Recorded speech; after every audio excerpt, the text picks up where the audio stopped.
teve, né, a condição precedente de licença ambiental sendo habilitada e despachada por parte do IBAMA, nós precisamos entender que quando você vai ter uma transação como essa, você tem diversos gargalos, né, a serem envolvidos ali pelos bancos de investimento, etc., e pelos agentes envolvidos nesse deal, né?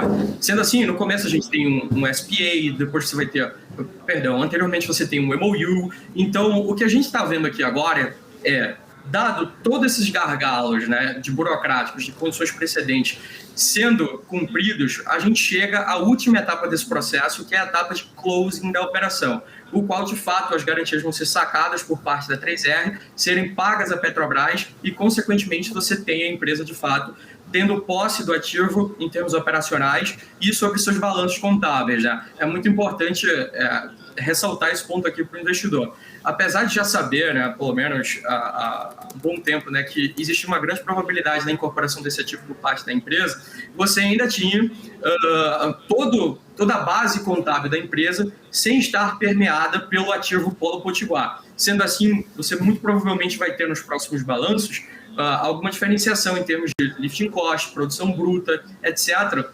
Dado que, apesar de todos esses fluxos de caixa do campo, né, no caso dos últimos meses, precederem o preço e abaterem o preço desse dito closing, dado um imbróglio contratual, né, uma pontualidade contratual, que se chama effective date,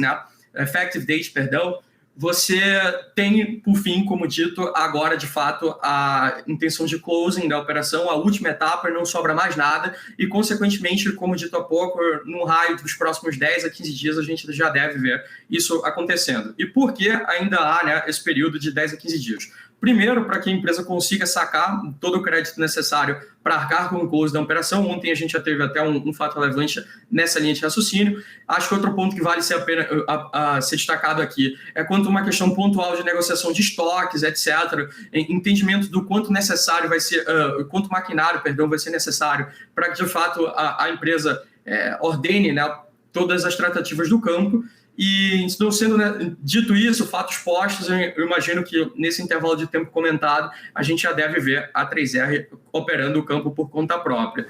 E respondendo agora a questão do David, né, quanto a toda a volatilidade do pregão em questão, eu acho que o que se sucede aqui é uma desalavancagem dos players, né? Quando a gente conversa com os players do mercado, eu acho que era de um entendimento comum que muitas pessoas vinham posicionadas no papel, entendendo isso como um potencial trigger de muito valor a ser destravado na empresa, por todos os fatores que a gente comentou aqui há pouco, e dada essa questão, potencialmente haveria uma diminuição de sizing, né, da posição, na falta de outro termo mais original aqui, sem complicar o passar da informação. Sendo assim, e tendo dito isso, eu imagino que isso é volatilidade normal, tá? E que, consequentemente, com esse polo incorporado, a empresa passa a ter onde se trabalhar nova geração de valor ao acionista e, consequentemente, o investment case se dá por conseguinte aqui, né, como ato contínuo de todos esses fatos enumerados. Maravilha, eu tenho o gráfico separado aqui de 30 em 30 minutos, ó, Rafael. A gente vê justamente esse percurso. Se eu não me engano, e aí a informação deve ter vazado para alguns investidores antes dessa média de horário, mas por volta da 1h nós tivemos aí uma colocação, por volta da 1h30, 1h, nós tivemos uma colocação ali de que essa licença do IBAMA teria sido expedida. Nós começamos o dia no negativo, começamos o dia com a ação oscilando para baixo, tivemos certa recuperação ali na 1h conseguinte ali, no entanto não suficiente para deixar o ativo no positivo. Desde o anúncio desse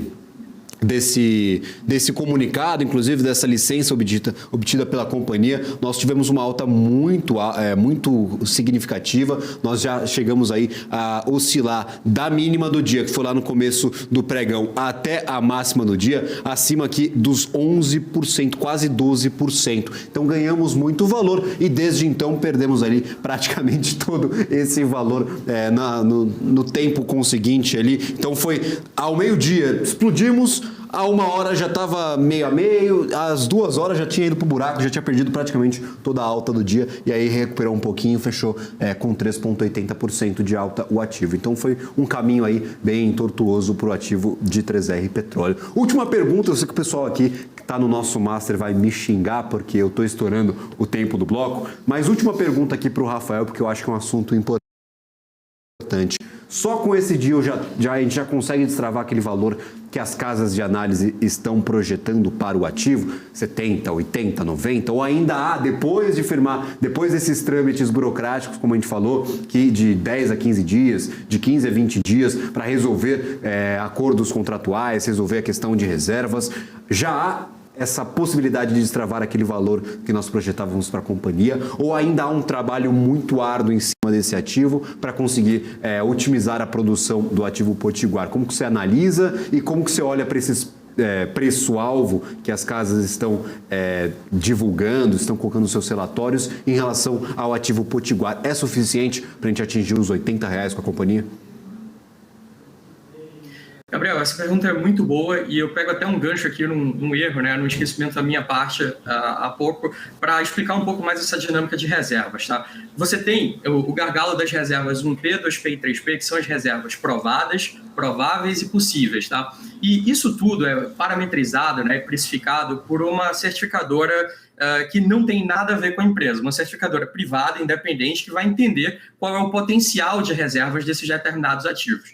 O que é que eu digo para vocês? Dentro do relatório de cada dessas certificadoras, a qual a mais comum no mercado brasileiro é a Degolier, você tem implícito toda a agenda de capital que vai ser necessariamente empregado para o desenvolvimento desses projetos. Então, consequentemente, quando a gente olha o fluxo de caixa dessas ações, desses projetos e, consequentemente, traz o seu valor presente para entender o valor que se replica através das ações, e como você bem pontua, vê o seu site precificando aqui algo como R$80, R$90, você tem a diluição desse CAPEX, né, capital de giro, etc., e tantas outras variáveis que vão impactar, né, no valor presente da coisa.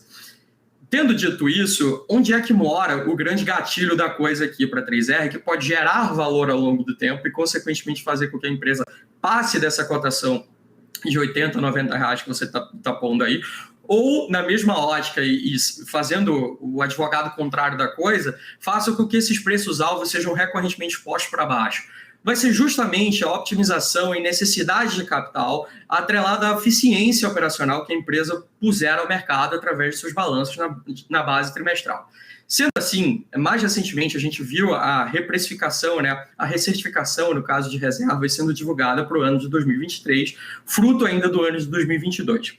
Essa nova recertificação de reservas trouxe para a gente alguns dados que, na margem, né, drenaram algum tipo de valor da empresa. Nós sabemos que esses ativos que são oriundos da Petrobras literalmente estão em situações delicadas, né, em termos de necessidade de uso de capital e, consequentemente, ao longo do tempo, ao passo que a empresa não se mostre eficiente nesses processos, a gente pode, sim, ver algo que comprima valor. Ao mesmo passo, como dito há pouco, algo que gere valor ao acionista. Então, definitivamente, é aqui que entra o ponto de entender a capacidade de execution da empresa ao longo do tempo, de recuperação, daquele fator de recuperação dito há pouco, do oil in place, versus a média, né, que países típicos produtores de petróleo conseguem trabalhar. Sendo assim, eu acho que todas as condições que a tese de investimento precisava para que a empresa, de fato, mostrasse o seu poder de execução, elas se exauram e se findam com o processo de closing do Polo Potiguar. Fato esse que vai remeter único e exclusivamente agora à capacidade da empresa de mostrar a sua potencial geração de valor ao acionista e, consequentemente, isso vai ter que ser um processo, né, de acompanhamento diligente ao longo dos trimestres. Maravilha, gostaria de agradecer imensamente a participação de Rafael Freitas, cogestor do Clube de Investimentos Viburnum. Seja sempre muito bem-vindo aqui à programação da BBC News. É sempre um prazer conversar contigo, Rafael. Mais uma aula, né? Não, sempre, né? Maravilha. Valeu, pessoal. Valeu, obrigado.